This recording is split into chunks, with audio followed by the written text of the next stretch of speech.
So here's just to give you ideas. We have a red LED strip light behind our mirrors pretty much everywhere in our house.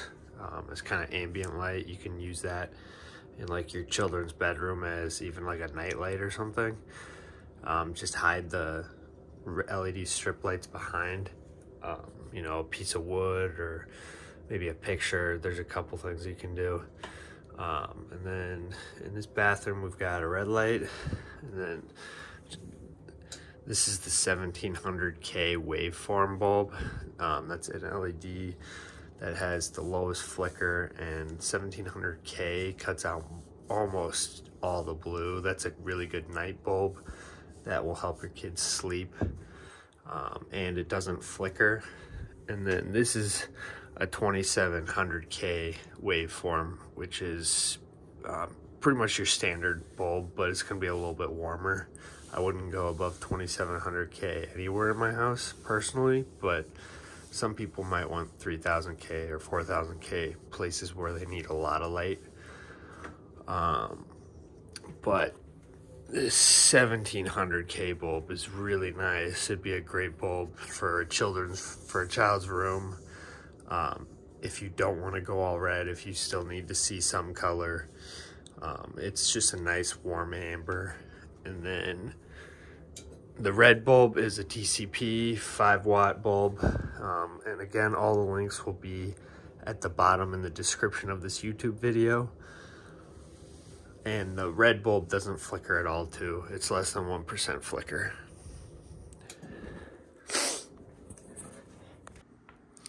Okay, I have my favorite red light bulb are these TCB bulbs. A link will be in the description below.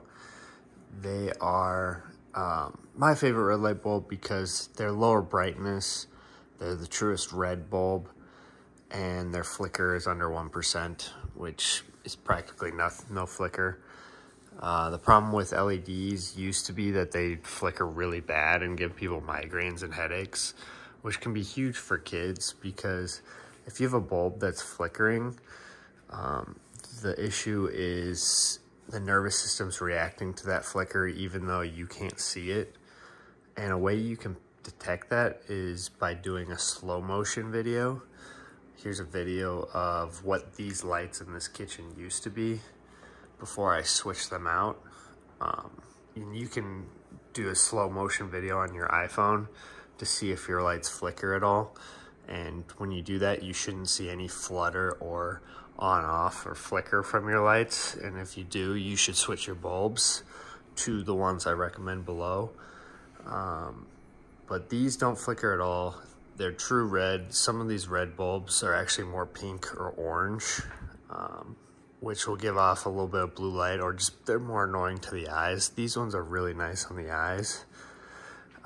These ones right here are actually a little bit brighter bulbs. They're Gembared Red. I'll have a link on those. Those are good for places you need a little bit more light. Let's see, walk over here. You can see my TV has my red filter on. I'll do a link to that. I also sell amber, which cuts out most of the blue light if you don't want to go extreme with completely red lighting your TV. I'd also recommend putting red strip lights around your TV. Research has shown putting a light behind your TV at night, specifically red, just for your own health, but having light behind your TV is good for your eyes. So it helps with eye health. Instead of being in a dark room with a bright lit TV, having lights around it can help your eyes. Over there you can just see another example of where I strapped LED strip lights around a piece of wood. You know, it's kind of decorative, but you can do that around pictures or behind pictures or whatever, to just have an ambient red light, you know, in a child's room or anywhere in the house. There you can see I did it to a mirror.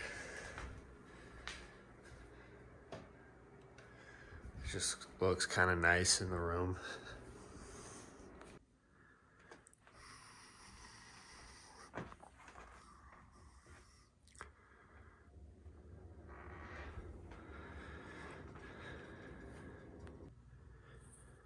So in this room, this fan has a permanent light that I can't replace, and I haven't wanted to replace the fan completely. So what I did was I put a hanging pendant light in the corner. You know, a lot of new houses will have, the trend is to have these LED lights that are permanent in the fixture instead of allowing you to change them with a bulb. So what you can do if you need a light in the room, either add a lamp, or I used a hanging pendant light, and this is from Menards. I'll do a link to this pendant light. I like this specific one because it has a grounding plug on it. So it grounds, so it will reduce the EMF. You can go to Menards to get this, or you can get it online. All right, here I have two different night lights. This one I got this week off Amazon just to test and see, you know, maybe I can find a cheaper night light for people to recommend. And then here's the Gembared Red. This one's a little bit more expensive. It's $30 on his website. I really like it. I have probably about 6 or 7 of these around my house, just, you know, plugged in an outlet. They have sensors. Both of them have sensors, so when it's light out, they're not going to be on, but when it's dark, they turn on. They don't draw a lot of energy because they're really small LEDs that, you know, you won't even see it on your bill. They can run forever and they won't burn out. So I wouldn't worry about them being on constantly unless it's a place where you just don't want light all the time. But let's go test these out and see the difference. All right, so here's a slow motion video of the cheaper light on Amazon. As you can see, it flickers. Now here's the Gembared Red in slow motion, and you can see there's no flicker from this. So here's the Gembared Red nightlight further away. I like that it shines down to the ground to reduce the brightness that goes around your room. It's also nice, you know, for like a walkway. Where I'd recommend putting this is maybe from your child's room to your room in the hallway, just so if they need, you know, they wake up, they'll have light getting to your room instead of having to turn on all the hallway lights or something. And that'll shine on the ground so you can see what's on the ground and where you're walking. But in a room, it's nice because then you have a little bit less light getting to your kid who's probably across the room from the nightlight. And if you see any fluttering in this, it's because the iPhone uses infrared light to create a better image or a video when it's recording at night or in dark and low lighting. It's not actually the thing, it's the sensor picking up the infrared light, turning on and off the light. Let's plug in this other cheaper nightlight. So that one, you know, it looks really nice if you take a slow-mo though, which you can do if you want to buy, go the Amazon route for cheaper nightlights. I would just use your slow motion camera and see if it's flickering. I wouldn't put a flickering light in your children's room, even though it's pretty dim. It's better than putting like a really bright flickering light above, but kind of up to you. It is a nice red. Some of these red lights will be more pinkish, which I think is an issue. But that's about it. I think it's worth 30 bucks for the Gembared Red over one of these. That's just my opinion. All right, another great option for a nightlight in your child's room is a Himalayan pink salt lamp.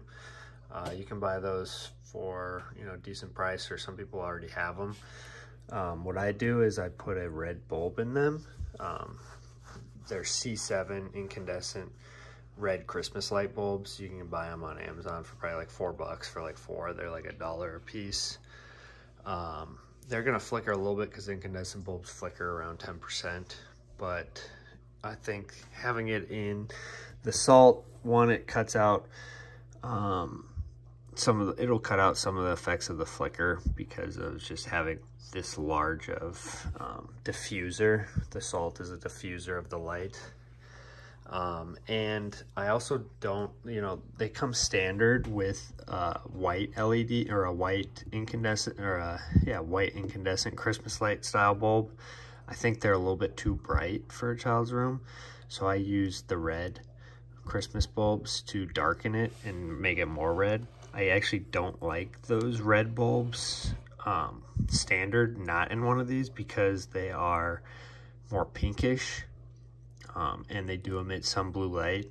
So I think putting it in a red Himalayan salt lamp will cut out some of that blue light. So the combination of the salt lamp with the red incandescent bulb, I think, is a pretty great option. And they look pretty cool. This is something I recommend everyone get, red headlamp. This is 25 bucks on Amazon. I'll put the link in the description below. But what I really like about this, especially for like, you can use it as a reading light. If you have a newborn, it's huge. Or even, with our kid our age, we still have to change his diaper at night and whatnot. So we don't have to turn on any overhead lights. You can just use your red headlamp, or you can buy a red flashlight too, but these are just nice to have on your head. When you have to change a diaper or walk around the house or do whatever, you can just use this instead of turning on all your lights. We use this to read at night. I use it to do work at night because I don't necessarily have a lot of lights on at night and I need intricate details sometimes. But for 25 bucks, you could spend $60, $80 on a headlamp that has a red light integrated in it. I think just getting one that has completely red is the way to go, and it's an important tool. We have about 10 of these laying around the house, just because we're always using them, and you misplace them and sometimes you can't find it. But I would get at least one of these. So I wanted to cover quickly what you can do with your phone to reduce blue light. So everyone knows pretty much the general display and brightness. There's night shift mode. You can adjust the warmness. Honestly, I think it all the way on, all day, every day is the best way to go. You can also get to that by coming down here and holding this to turn the night shift on and off. You can't adjust the settings from that though. But let's get into how you can change your screen red. So you want to go into settings and then accessibility right here. Then you want to go to display text and size. Come down, color filters on. So make sure it's on. And then move those all the way over. And then you can go ahead and turn that off. Or I guess, yeah, you can go ahead and turn that off. And come up here.